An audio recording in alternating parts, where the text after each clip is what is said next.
अस्सलाम everyone. Okay guys, तो हम लोगों ने स्क्विंट स्टार्ट किया हुआ था और अब हम उसको आगे कंटिन्यू करने लगे हैं।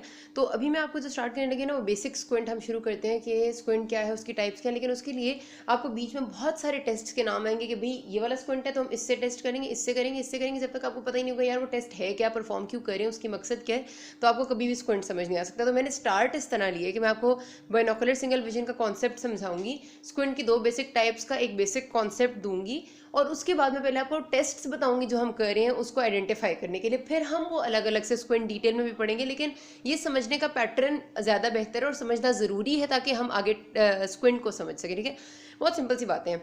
तो सबसे पहले तो ये कि आपको पता है, मैंने पहले भी बात की थी, मैं दोबारा रिपीट कर रही हूँ कि जब हम दोनों आंखों से देखते हैं लेकिन इमेज एक नजर आती है, बहुत क्लियर नजर आती है, डेप्थ भी उसकी हमें पता चलती है, कितनी दूर है कितनी नज़दीक है, सब कुछ वो इस वजह से because we have binocular single vision. ठीक है, और ये मैंने आपको पहले भी जब पढ़ाया था तो मैंने बताया था कि जब भी एक ऑब्जेक्ट है उससे लाइट आके हमारी आंखों के रेटिना पे फॉल करती है तो वो दो कॉरस्पॉन्डिंग पॉइंट्स ऑफ रेटिना को स्टिमुलेट करती है। ठीक है, ये मेरा ऑब्जेक्ट है, ये मेरी एक आंख है, ये मेरी दूसरी आंख है, दोनों एक साथ एक तरफ सीधा ही देख रही हैं। तो जब इस ऑब्जेक्ट से रिफ्लेक्ट होकर लाइट आएगी और फॉल करेगी तो इस आंख के रेटिना पे एक पॉइंट ये है, इस आंख के रेटिना पे एक पॉइंट ये है, ये दोनों जो स्टिमुलेट होंगे ये डेफिनेटली कॉरस्पॉन्डिंग पॉइंट होंगे रेटिना के, तभी मेरी इमेज जो है वो एक इमेज बनेगी, सिंगल और क्लियर इमेज बनेगी। अगर ये जो पॉइंट्स स्टिमुलेट हो रहे हैं कॉरस्पॉन्डिंग नहीं होंगे तो कभी भी एक इमेज नहीं बन सकती और मुझे ना सही एक इमेज नजर आएगी और मेरा स्क्विंट होगा कहीं ना कहीं पे। अच्छा, एक सिंपल सा कॉन्सेप्ट होता है कि अगर मेरी इन दोनों आंखों को मिला के सपोज करते हैं मेरा फील्ड ऑफ विजन ये है सारा, ठीक है, मतलब ये सारा फील्ड ऑफ विजन है इस वक्त मेरी इन दोनों आंखों का, तो इस पूरे फील्ड ऑफ विजन में जो जितने भी पॉइंट्स लाई कर रहे हैं जहाँ से अगर लाइट फॉल करके रिफ्लेक्ट बैक करके, ज़ाहिर लाइट ही रिफ्लेक्ट करके आती है तो हमें नजर आता है ना, तो अगर इस पूरे फील्ड ऑफ विजन में जो पॉइंट्स है जहाँ से लाइट रिफ्लेक्ट करके आएगी तो दो कॉरस्पॉन्डिंग पॉइंट्स ऑफ रेटिना को स्टिमुलेट करेगी, उन पॉइंट्स को हम होरोप्टर कहते हैं। ठीक है, वैसे ही आपकी इन्फॉर्मेशन के लिए कभी एमसीक्यू में ये लफ्ज आ जाए तो आपके जहन में हो कि ये कुछ भी नहीं है सिवाय इसके कि the points in your field of vision which stimulate corresponding points on retina. अब पॉइंट्स ने तो कुछ नहीं किया, वो तो होरोप्टर्स तो अपनी जगह पे ही हैं। प्रॉब्लम क्या हुई, अब सपोज करते हैं मेरी ये वाली जो आंख है ये देख है इस तरह मुड़ी हुई, ठीक है, सपोज कर ले ये इधर मुड़ी हुई है। अब मेरा ऑब्जेक्ट ये है, एक आंख सीधा देख रही है, एक वहां मुड़ी हुई है। अब आप खुद देखें, देखने में क्या पता चल रहा है कि इस आंख पे रेटिना पे यहाँ पर आके ये लाइट फॉल कर रही है which is very much near to the cornea, इस आंख के रेटिना के बिल्कुल बैक साइड पे आके लाइट फॉल करिए, देखने में ही लग रहा है कि कॉरस्पॉन्डिंग पॉइंट्स नहीं हो सकते। तो डेफिनेटली ऐसे में एक इमेज बन ही नहीं सकती और ना ही आपका कोई एक तरह से देखा जा सकता है, तो यूं स्क्विंट हो जाता है। ठीक है, अच्छा, अब हमारे पास ना फिर दो तरह के स्क्विंट होते हैं। एक तो ये है कि देख रहे हैं हम एक बंदे को, मतलब एक बंदा चल रहा है फिर रहा है, हर टाइम उसकी एक आंख कहीं ना कहीं डेविएटेड है। याद रखना है कि जब भी आपकी आंख लैटरली डेविएटेड होगी, मतलब जो आपका वो नजर आ रहा है ना हमें आई बॉल, वो लैटरल साइड पे डेविएट होगा बाहर की तरफ, तो उसे एक्सो कहते हैं हम। इनर साइड पे मीडियली डेविएट होगा तो उसके लिए ईसो का लफ्ज इस्तेमाल करते हैं, अभी आगे इनके लगाएंगे हम, आगे बताती हूँ। ऊपर की तरफ अगर गया होगा तो हाइपर, नीचे गया होगा तो हाइपो। ठीक है, अच्छा, अगर एक बंदा है जो कि एक बच्चा है, सपोज ये नॉर्मल आंख है ना, ठीक है, तो उसकी आंख हर टाइम इस तरह से, ये एक वो सीधा है, एक उसका प्यूपिल है जो कि बाहर की तरफ डेविएटेड है। तो इस बच्चे का हर टाइम ऐसा ही है, जो मर्जी हो जाए, वो सोए जागे, वो खेले कूदे, वो जो मर्जी कर ले, उसकी आंख ऐसी ही रहती है। तो इसको हम कहते हैं कि दिस इज मैनिफेस्ट स्क्विंट, और इसके लिए हम ट्रोपिया का वर्ड इस्तेमाल करते हैं कि ये हर टाइम मैनिफेस्ट कर रहा होता है और इसमें कभी भी चेंज नहीं आता।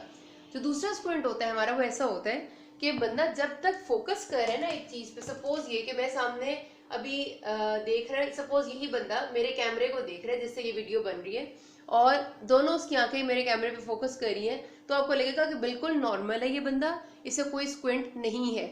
जब फोकस किया वो होता है इसने तो इसके आंखें बिल्कुल ठीक होती हैं। लेकिन जब ये फोकस लूज करता है, फोकस लूज कब करेगा, सपोज के वो फोकस नहीं करना चाहते, चलो जब हम आंखें खोली होती हैं हमने दोनों, तो तब ऑलमोस्ट हम हर टाइम किसी ना किसी चीज़ पे फोकस कर रहे होते हैं।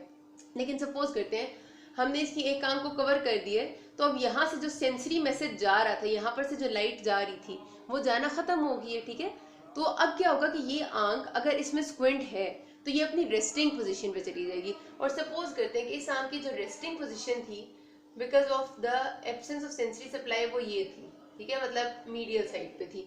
तो जब मैं इसको कवर कर दूंगी इस बंदे की इस आंख को, तो इसकी आंख रेस्ट पे जब जाएगी, जब उसको सेंसरी स्टिमुलस लाइट का नहीं मिलेगा, तो वो अपनी इस जगह से यहाँ पर आके रेस्ट पे चली जाएगी, और जब मैं उसे अगेन अनकवर करूंगी तो उसका आई बॉल दोबारा मूव करके इधर आ जाएगा और फोकस करने लग जाएगा। तो इस तरह का स्क्विंट जो हर टाइम नहीं होता, सिर्फ या तो एक्सट्रीम टायर्डनेस, जब थकन होती है, आंखें बहुत थक चुकी होती हैं उसके बाद, या फिर रेस्ट पोजीशन में होता है, जब उसे इस आंख को सेंसरी स्टिमुलस नहीं मिल रहा तब मैनिफेस्ट होता है, उसको हम कहते हैं लेटेंट स्क्विंट। ठीक है, ये हर टाइम नहीं होता, पेशेंट को बहुत थकने के बाद या रेस्ट पे जब हम मतलब आंख को कवर दे दें, हम उसे सेंसरी सप्लाई ना दें, तब आता है, उसको लेटेंट स्क्विंट या फोरिया कहते हैं। ये ट्रोपिया या फोरिया का लफ्ज हम इनके साथ लगाते हैं। अब जैसे मैंने इधर मीडियली इसको मूव किया था तो हम इसको कहेंगे कि इस बंदे को ईसोफोरिया है।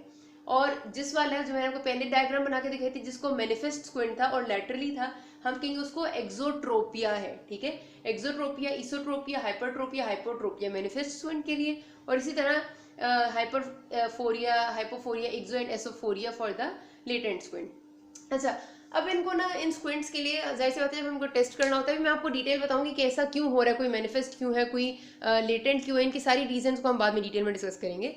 पहली बात है कि हम इनको चेक किस तरह करते हैं। एक तरीके सबसे पहला टेस्ट हम आप अक्सर लिखे हुए देखेंगे साइक्लोप्लेजिक रिफ्रैक्शन। सबसे पहला काम हमने ये करना होता है कि हम पेशेंट का रिफ्रैक्टिव एरर चेक करें। रिफ्रैक्टिव एरर मतलब नजर कितनी कमजोर है, क्या पेशेंट की दूर की नजर कमजोर है, उसे मायोपिया है, या पेशेंट की नजदीक की नजर कमजोर है, उसको हाइपरमेट्रोपिया है। ठीक है, सबसे पहले हमने ये चीज रूल आउट करनी होती है, और है तो कितना है। उसके लिए हम रिफ्रैक्टिव एरर डेफिनेटली चेक करते हैं, लेकिन साइक्लोप्लीजिक ड्रग देकर। ठीक है, साइक्लोप्लीजिक कौन सी ड्रग है? वो ड्रग जो आपके एकोमोडेशन के जो मैकेनिज्म है उसको थोड़ी देर के लिए पैरालाइज कर देती है। सपोज एट्रोपिन, सिंपल तरीन जो साइक्लोप्लीजिक ड्रग है वो आपकी एट्रोपिन है। एट्रोपिन क्या करती है? आपकी एकोमोडेशन के मैकेनिज्म को बिल्कुल ब्लॉक कर देती है, प्यूपिल डायलेट हो जाता है, एट्रोपिन की वजह से प्यूपिल हो जाएगा डायलेट। ठीक है, अब इससे क्या फायदा होता है? नॉर्मली अगर पेशेंट्स की रिफ्रैक्शन हमने मेजर करनी होती है ना, तो वो हो सकता है कभी कभार पेशेंट कॉन्शियस होता है, कभी वो जान के खुद थोड़ा फोकस करने की कोशिश कर रहा होता है, कभी नहीं ज्यादा कर रहे होते, कुछ ज्यादा ही चाह रहे होते हैं कि उनकी नजर कमजोर, तो हल्का फुल्का एरर आ सकता है। चलो हाली रिफ्रैक्टिव एरर मेजर करते हुए तो हम बर्दाश्त कर सकते हैं, लेकिन अभी हमें स्क्विंट का टेस्ट करना है ना, तो ये बहुत सेंसिटिव मामला होता है। ऐसे में हम चाहते हैं कि हमें बिल्कुल सही सही पता चले कि पेशेंट को 0.1% भी रिफ्रैक्टिव एरर है या नहीं। उसके लिए हम क्या करते हैं कि हम उसकी जो अपनी एकोमोडेशन का मैकेनिज्म है उसको बिल्कुल हम स्पैज्म दे देते हैं, मतलब उसको हम पैरालाइज कर देते हैं एट्रोपिन की ड्रग डाल के थोड़ी देर के लिए, पीपल डायलेट हो जाएगा। उसके बाद हम रिफ्रैक्टिव एरर चेक करते हैं, उससे हमें बिल्कुल सही से पता चलता है कि भाई आइदर पेशेंट को रिफ्रैक्टिव एरर है या नहीं है, सिंपल सी बात है। और ये हमें जब हम चेक करते हैं ना स्लिट लैंप एग्जामिनेशन जिसको हम कहते हैं, बड़ी सी माइक्रोस्कोप सी एक होती है, उससे हमें पता चल जाता है कि भाई कॉर्निया में प्रॉब्लम है, कॉर्निया थिक है, थिन है, सही क्या बेंट है या नहीं बेंट, लेंस में प्रॉब्लम है या रेटिना में प्रॉब्लम है। तो आपको पता है रिफ्रैक्शन के हमने पढ़ा था कितनी वजह से मसला हो सकता है, तो वो सब चेक करते हैं। बस इतना सा याद रखना ना कि साइक्लोप्लीजिया देने का मकसद ही होता है कि पेशेंट का जो अपना कॉन्शियस लेवल की वजह से कोई भी आगे पीछे हो रही है बात वो ना हो। तो ये पहला टेस्ट है जो आपने करना है, और रिफ्रैक्टिव एरर पेशेंट का चेक करना है। दूसरा आपने टेस्ट करना है AC/A ratio. This is a very important test. इसकी बहुत ज़्यादा डिटेल्स हैं, इसको कैलकुलेशन की बहुत डिटेल्स हैं, लेकिन हमने बिल्कुल भी उतनी डिटेल में नहीं जाना क्योंकि हमें रिक्वायर्ड नहीं। हमने क्या करना है, हमने ये करना है जानना है कि ये है क्या चीज़, accommodative convergence divided by accommodation. अब आप देखें, जब आप किसी चीज़ को फोकस करते हैं, एकोमोडेट करते हैं आप अपने, सपोज मैं किताब पढ़ना चाह रही हूँ, ठीक है, सपोज करते हैं, और ये मेरी आंख है, इसी आंख को ले लेते हैं, और यहाँ पर मैंने बुक रख ली अपने सामने, ठीक है, ये मेरी बुक है जिसको मैं पढ़ना चाह रही हूँ। डेफिनेटली लाइट यहाँ से रिफ्लेक्ट बैक करके आएगी और मैं इसको फोकस करने की कोशिश करूंगी।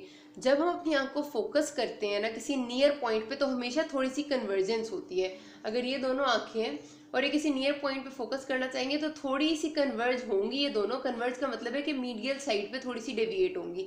हमेशा जब भी you want to accommodate your eyes, और एकोमोडेशन में आप किसी चीज़ पे फोकस होना चाहते हैं, तो आपकी थोड़ी बहुत कन्वर्जेंस होती है, ठीक है।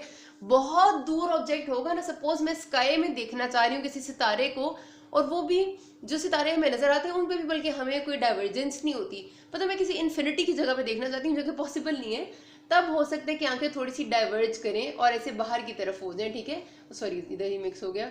तब हो सकता है कि मेरे आई बॉल्स थोड़े से ऐसे मुझे डाइवर्ज से नजर आए कि एक थोड़ा बाहर है, एक थोड़ा डाइवर्ज का मतलब बाहर की तरफ जाना, लेकिन ऐसा नॉर्मली नहीं होता। नॉर्मली हमने इतने दूर नहीं देखना होता, जितना हमने देखना होता है, जिन चीज़ों को हमने फोकस करना होता है वो मेरे से अगर 1 किलोमीटर भी दूर है ना, तो भी मैं उसको फोकस करने के लिए जब कोशिश करूंगी तो मेरी आंखें थोड़ी थोड़ी मीडियली दोनों रोटेट करेंगी और कन्वर्जेंस होगी। हमने AC/A रेशियो में चेक ये करना होता है कि पेशेंट की थोड़ी सी जो एकोमोडेशन की वजह से कन्वर्जेंस हो रही है, बेसिकली क्या वो नॉर्मल है या वो ज़रूरत से ज़्यादा है, ठीक है। एकोमोडेटिव कन्वर्जेंस व एकोमोडेशन का मतलब ये है कि accommodative convergence per unit of accommodation कितनी है। सपोज करते हैं मैं बुक को फोकस करना चाह रही हूँ, उसके लिए मुझे मतलब डेफिनेटली इसके लिए बहुत सारे मैथमेटिकल फॉर्मूलाज है ना। सपोज मेरी बुक जो है वो मुझसे दूर है, कह लें आपके 2 फीट 1 फीट कर लेते हैं, 1 फीट या मैंने दूर रखी है अपनी किताब और मैं उस पर फोकस करना चाह रही हूँ। अगर 1 फीट की चीज को एकोमोडेशन होने के लिए सपोज करते हैं 3 यूनिट्स जो है वो एकोमोडेशन के चाहिए होते हैं, ठीक है। मतलब उस पर फोकस करने के लिए मुझे 3 यूनिट की एकोमोडेशन चाहिए, और 3 यूनिट की एकोमोडेशन के लिए मतलब 3 यूनिट की एकोमोडेशन अपनी आंखों में लाने के लिए जो मेरी आंखें कन्वर्ज होंगी, थोड़ी सी सेंट्रलाइज होंगी, वो इतने डिग्रीज है। सपोज कर लेते हैं x डिग्रीज, ठीक है, कि थोड़ी सी कन्वर्जेंस भी तो होगी ना, वो कन्वर्जेंस डिग्रीज में मेजर कर ली, x डिग्रीज की कन्वर्जेंस होगी। अगर अब किसी बंदे को यही वाली किताब जो 1 फुट दूर है उसमें एकोमोडेशन जितनी चाहिए उतनी एकोमोडेशन के लिए उसकी आंखें ज़्यादा कन्वर्ज करती होंगी, तो डेफिनेटली उसका AC/A रेशियो डिस्टर्ब हो जाएगा। AC is your accommodative convergence, यानी कि आपकी जो कन्वर्जेंस हो रही है एकोमोडेशन की वजह से, और दिस इज़ द एकोमोडेशन। तो यहाँ पर हम लिख लेंगे x डिग्रीज ऊपर डिवाइडेड बाय एकोमोडेशन यानी 3 यूनिट्स, तो मुझे पता चल जाएगा भाई ये नॉर्मल रेशियो है या नहीं है। तो ये हमारे पास बताती है हमें कि कन्वर्जेंस किस हद तक हो रही है। एकोमोडेशन में ज़रूरत से ज़्यादा कन्वर्जेंस तो नहीं हो रही है, ज़रूरत से कम तो नहीं हो रही, और इससे हमें स्क्विंट का अंदाज़ हो जाता है। अब इसके लिए ना बहुत सारी कैलकुलेशन है, बाकायदा फॉर्मूला है, इंटरपिपलरी डिस्टेंस मेजर करना होता है, फिर हम उसको कैलकुलेट करना होता है। Don't need to go into details, बस इतना पता होना चाहिए कि एक चीज़ क्या है, इसका कॉन्सेप्ट क्या है, बेसिक होपफुली आपको समझ आ गया होगा। सिर्फ बहुत सिंपल सी बात है कि भाई जब हम किसी चीज़ को फोकस कर रहे हैं तो उसकी वजह से हमारी आंखें कितनी अंदर घुस रही हैं, मतलब दोनों अपनी तरफ कितनी एक दूसरे की तरफ आ रही हैं, और जितनी आनी चाहिए उतनी आ रही है, उससे ज़्यादा आ रही है, कम आ रही है, ये चीज़ हम इससे मेजर कर लेते हैं। ठीक हो गया। अच्छा, अगला अब अगली पार्ट में कहेंगे। अभी तक कोई मसला हो, थैंक यू।